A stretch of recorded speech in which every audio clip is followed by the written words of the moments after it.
When was the last time AIPAC took a position that deviated from Prime Minister Netanyahu? All the time. Name one.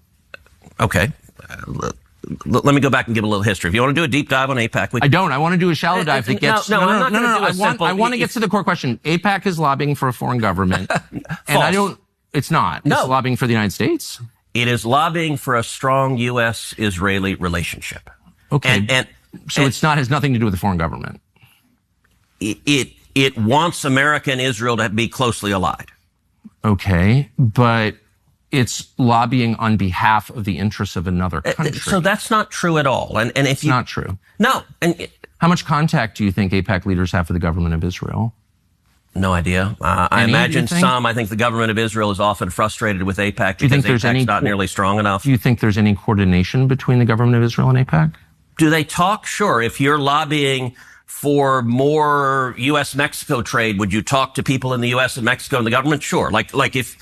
So I'm not mad about that. There are a million countries that lobby Washington. I like a lot of those countries, including Israel. But AIPAC are Americans. They're not Israelis. Hold on. There are tons of Americans who lobby on behalf of foreign governments. I know them. I'm related to some of them. I know how it works. I'm from here. So my question is not, is it outrageous that foreign governments lobby the United States? They all do, okay, including Israel. My only question is, why don't we admit that is what's happening? You're denying it, but it's true. Yeah, and why aren't they registered as a foreign lobby? Because they're not. They're not a foreign lobby. No, they're not. And this is there's a fever swamp. Look, it's not a fever swamp. These are very reasonable questions. And you've accused me of being obsessed with Israel, which I'm not. I actually haven't. I've said isolationist. And being feverish about it, which I'm not at all. I find it's a very tender spot when you ask it, and I don't know why. So, Tucker, all right, let's go back. I was first elected to the Senate in 2012. I came in Obama's second term. And I actually saw AIPAC be badly wounded in a way they never came back from. And the second term is when Obama did the Iran nuclear deal. And the Iran nuclear deal, I think, was catastrophic. And AIPAC went all in lobbying against it. Yeah.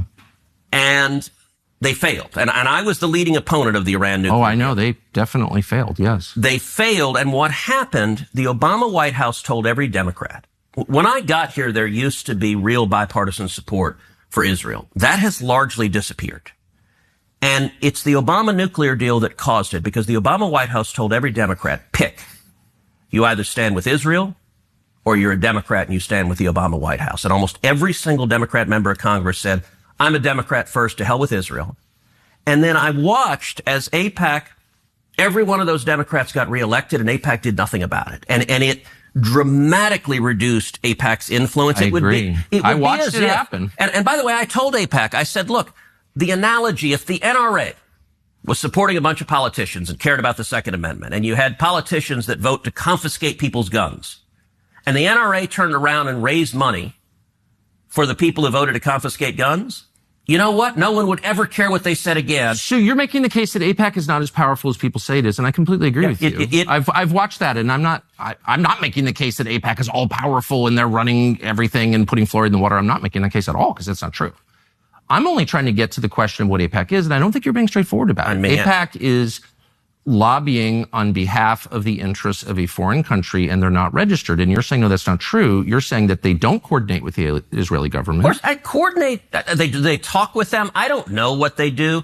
But why don't you care? Isn't it meaningful if a foreign government... Hey, I talk with Israel all the time. I talk with foreign countries all the time. But the law is, and a lot of people have been prosecuted under this law, that if you are lobbying on behalf of foreign government, you must register. That's it. It's really simple. And I don't know why, if I'm working for Malaysia or Qatar or Belgium, and I'm working on behalf of its government's interests through a group of Americans who are representing the friendship between those two nations, I have to register under the Foreign Agent Registration Act. And if I don't, I can go to jail. And people have gone to jail, including people I know.